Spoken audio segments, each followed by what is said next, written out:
Sorry about my appearances. Losing my vitamin C. Pretend we're at Woolworths, and I'll show you some stuff.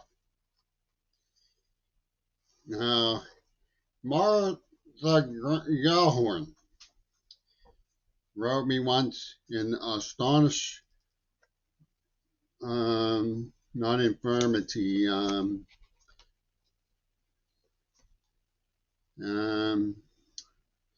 astonished, implausible,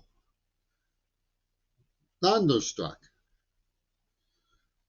She said to me, "Are you saying that AIDS was a weapon? You can't mean that."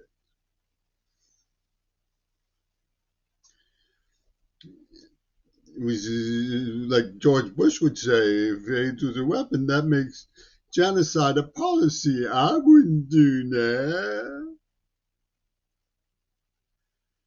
In fact, I'm not playing all big, but I have connections to Reagan's administration. Yep. His FEMA #2 had me in D.C.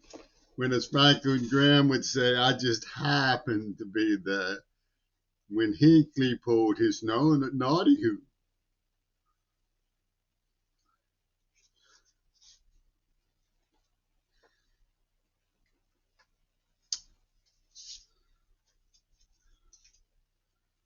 So,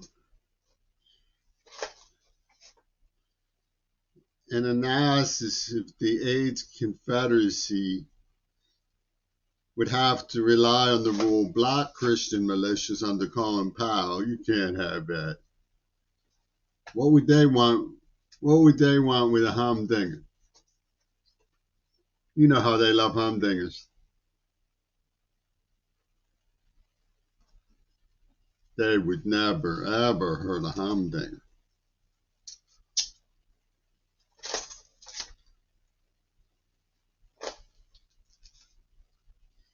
And cahooters on 911? You saying cahooters on 911? Don't look at the Beatles.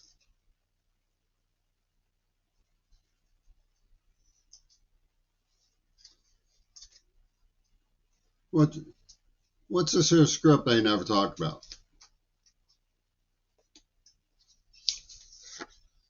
Who was in on this with Gail Burstyn? See how I go?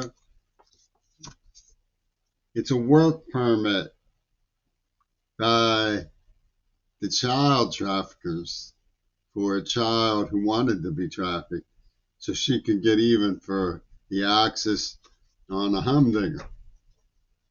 A cherry boy.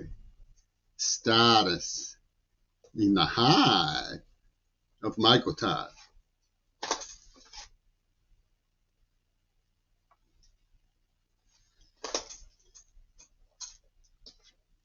So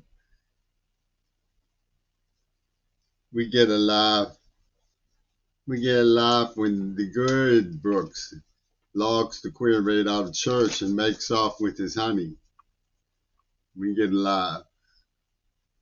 And then the interrogation for Her Satanic Majesty arrives with a carrot tape from Jaime Carbonell of East End garage sniffers.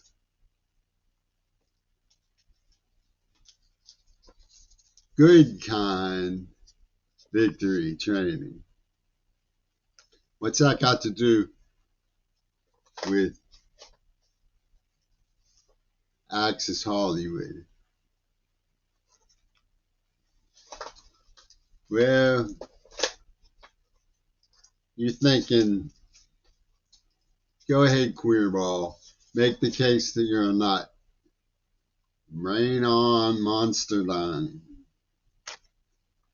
Because you ain't got nothing. Because Reagan didn't know.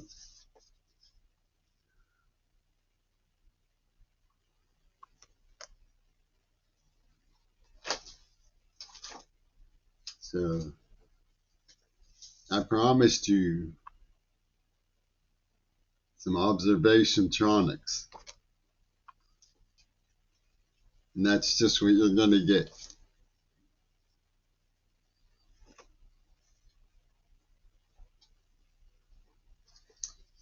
For the gaslighting axis is upon us. And you know who is an honorary member of the JDL.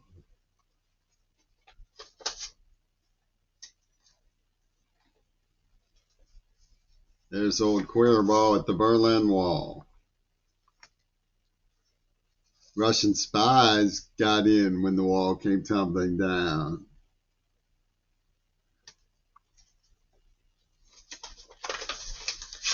And they made straight forth Carnegie Mellon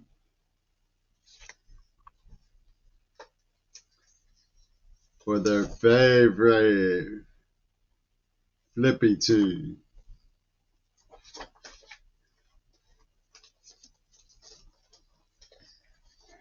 Because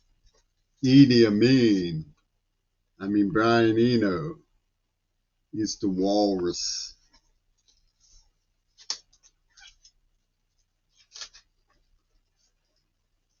So you know better than me. You know better than me. Just outscored Spike Oldby. You know better than me who Yoko O is in the Oswald Life magazine and why she's hiding her ring finger.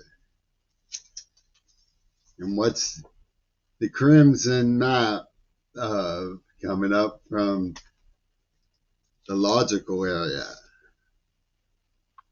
And you don't play sharps with sharps, Shannon Harps, Paul Shannon. Down goes the curtain on anyone who tries to tell. That's called the penny of copyright.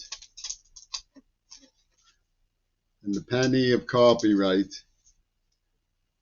belongs to Naughty Who. And Dan Rather will back that up. It could have gone forwards, he says, to the good kind nun. Good kind nun knows what morality is. It's the most moral army in the world.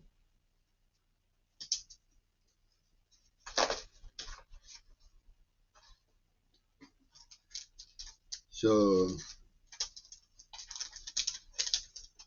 don't be bashful when Maud comes panting into John Wayne's arms. Oh, Mr. Franco. Instead, investigate Ono and support AIDS Nuremberg. Prairie Law is coming to town.